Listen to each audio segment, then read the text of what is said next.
Oui, alors c'est Marc Latenzio, un correspondant citoyen qui vit à Désirade, en Guadeloupe, qui nous a contactés pour nous en parler. C'est un sujet qui fait beaucoup parler dans son île. Les gens sont très inquiets, lui-même est très inquiet quand il se promène, quand ses proches vont à la plage. Il se pose des questions sur les conséquences sur la santé humaine pour sa famille, ses enfants. Là où il vit, sur son île et sur les îles alentours, les plages sont envahies par une algue. Il s'agit de l'algue sargasse. On peut le voir sur cette image que nous a envoyé ce socio. Sur cette plage située près de chez lui, le bord de mer est complètement envahi. Alors, que se passe-t-il? De quoi s'agit-il? Depuis 2011, de façon irrégulière selon les années, mais de manière très massive en 2018, ces algues dérivent sur l'océan Atlantique, envahissent les côtes des Antilles, des Caraïbes et même des côtes sud-américaines ou d'Amérique centrale. C'est le cas notamment en Guyane, à tel point que la situation est aujourd'hui alarmante. Et de nouvelles nappes continuent sans cesse à s'échouer sur les rivages, on parle de millions de tonnes. Et pour bien en estimer l'ampleur, il faut bien comprendre que ça concerne toutes les îles de la zone, pas seulement la Guadeloupe, mais aussi la Martinique. Là-bas, une habitante me racontait que la situation était vécue comme désespérée, que les autorités sont dépassées. Il y a aussi Saint-Barthélemy, Sainte-Lucie, etc. L'Afrique de l'Ouest aussi est touchée, ainsi que les plages de Floride. Alors, d'où viennent ces algues? Du nord du Brésil, au large de l'embouchure de l'Amazone. Plusieurs hypothèses existent sur l'origine de ces algues. Une zone nommée Petite Mer des Sargasses a été mise en évidence via des images satellites, mais la science n'est pas encore en capacité de dire précisément pourquoi cette concentration au nord du Brésil. Ce qu'on observe, c'est que ces nappes dérivent, se développent et envahissent de nouvelles zones. Mais pourquoi, en fait, ces algues, elles arrivent seulement maintenant et pas avant 2011 ? Alors, c'est une grande interrogation, Dolores, la première d'une série, tu verras. Des chercheurs pensent que c'est lié au réchauffement climatique. L'élévation de la température de l'eau favorise le développement des algues, mais il n'y a pas que ça. Comme les algues vertes qu'on a bien connues en Bretagne, le développement des sargasses serait favorisé par l'apport de nutriments dans les terres agricoles. Or, ces terres sont ensuite lessivées par les pluies, encore plus avec la déforestation qui empêche la retenue des sols et finissent dans l'océan. Donc, en fait, encore une fois, l'origine serait humaine. Et un grand fleuve comme l'Amazone déverse, charrie beaucoup plus de sédiments chargés d'éléments nutritifs dans l'Atlantique que dans le passé. Pour certains scientifiques, l'apport de ces nutriments au milieu marin favorise la multiplication des algues.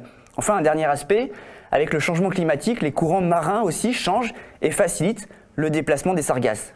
Mais pourquoi ça pose problème du coup? D'ailleurs, est-ce que c'est un problème? Oui, Dolores, pour les populations côtières, c'est un problème pour plusieurs raisons. Il y a plusieurs enjeux sanitaires, écologiques et économiques. Sanitaire déjà, c'est le plus évident car ces échouages posent des soucis sur la santé humaine et animale pour quiconque est en contact avec les plages envahies. Parce que les algues s'entassent, pourrissent, avec la chaleur sur le littoral, il y a l'arc de l'hydrogène sulfuré. D'abord, il y a une odeur d'œuf pourri. Le plus grave, c'est que ces émanations intoxiquent les habitants. Selon un rapport de l'ANSES, l'Agence nationale de sécurité sanitaire et de l'environnement, si vous êtes exposé à ces algues en état de pourrissement, alors vous vous exposez peut-être à des irritations oculaires et respiratoires, à des troubles neurologiques, cardio-respiratoires et cardiovasculaires. En gros, il peut y avoir des effets neurocomportementaux des symptômes neurologiques qui se traduisent par des maux de tête, des pertes d'équilibre, des nausées, des pertes de mémoire. Ensuite, l'enjeu est écologique, parce qu'il y a d'importantes pertes en faune et flore marine sous les nappes d'algues qui pourrissent. Il faut bien comprendre que ces algues sont nouvelles sur ces plages. L'écosystème côtier s'était jusque-là développé sans ces algues, donc ce paramètre nouveau bouleverse cet écosystème et menace la survie d'espèces indigènes ou endémiques de ces côtes. Car ces côtes ne sont pas son environnement naturel, par contre, tant que ces algues restent au large, elles ont un potentiel atout écologique. De nombreuses espèces de poissons s'abritent dans ces algues qui jouent un rôle dans cet écosystème, des tortues aussi. Certaines espèces y sont de manière permanente et dépendent de ces radeaux d'algues. Il s'agit d'une véritable nurserie. Ces petits poissons qui s'abritent dans les sargasses attirent et nourrissent des prédateurs, les thons, dorades, marlins, et visiblement l'augmentation de la population de ces pélagiques est corrélée à la présence de ces nappes. D'ailleurs, dans un dossier de presse du gouvernement qui date de mai 2018, du ministère de la Transition écologique et solidaire, ce rôle écologique important est souligné. Alors, avec un bémol tout de même, car il semble que les sargasses participent à la dissémination du poisson lion, une espèce très invasive, originaire du Pacifique, mais qui prolifère depuis les années 2000 dans les Caraïbes. Et ce poisson, qui n'a pas de prédateur naturel, déséquilibre l'écologie des récifs. Son expansion éclair se fait au détriment des espèces de récifs. Donc, d'un point de vue écologique, la question semble complexe, car au large, ces algues posent peu de problèmes, au contraire, avec quelques nuances quand même.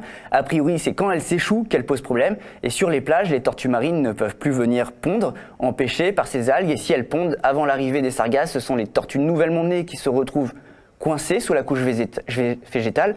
Ce phénomène est en plus accentué lorsque les autorités ramassent les algues sur les plages avec des machines qui peuvent détruire les lieux de ponte. Ces algues qui forment un tapis empêchent toute lumière de pénétrer les eaux et ceux qui se trouvent en dessous, les herbiers, les coraux, qui ne peuvent pas se passer de lumière, périssent. Puis, quand les sargasses finissent par couler, elles menacent aussi la biodiversité des fonds marins. Ensuite, les scientifiques sont inquiets parce que les sargasses renferment différents composés qui peuvent avoir un impact, notamment des métaux lourds. Il y a de l'arsenic par exemple. On peut se demander s'il n'y a pas un impact sur la composition chimique du sable, là où les algues pourrissent. Le dernier aspect, c'est celui de l'économie. Car cette situation impacte l'économie des îles où notamment le tourisme prend une part importante, avec des conséquences sur les secteurs de l'hôtellerie, de la restauration, des baisses de fréquentation, des plages vidées par les usagers de la mer, et une étude demandée par le syndicat intercommunal de mise en valeur des sites et des plages de Guadeloupe estime que sur le premier semestre 2015, le préjudice économique était à près de 5 millions d'euros. Les pêcheurs aussi sont atteints. En s'accumulant à la sortie des ports, les sargasses empêchent les sorties en mer. Le rapport de l'ANSES indique qu'au premier semestre 2015, les pêcheurs guadeloupéens ont perdu en moyenne 22 jours avec, pour les marins pêcheurs, une perte estimée à 10 800 euros minimum. On note le coût des opérations de ramassage. En Guadeloupe, le coût journalier est estimé entre 10 000 et 20 000 euros. L'État a déjà investi plus de 11 millions d'euros en Guadeloupe et en Martinique, sans parler des moyens investis par les collectivités territoriales. D'ailleurs, que fait l'État exactement pour remédier à la situation, Rémi ? Alors, pour l'instant, à part ces opérations massives de ramassage, pas grand-chose. J'ai discuté avec des élus locaux de Désirade et ils s'alarment car ils ont la sensation de ne pas recevoir d'aide, qu'il n'y a aucun plan prévu pour aménager le littoral et ils veulent des mesures d'urgence. En même temps, il faut comprendre que c'est très compliqué. Il faut bien comprendre que tant qu'il y a des nappes de sargasses qui flottent au large, on aura beau ramasser les algues sur les plages, il y aura toujours des nouvelles qui viendront sans cesse s'échouer. Donc, beaucoup demandent à ce qu'il y ait des ramassages aussi en mer.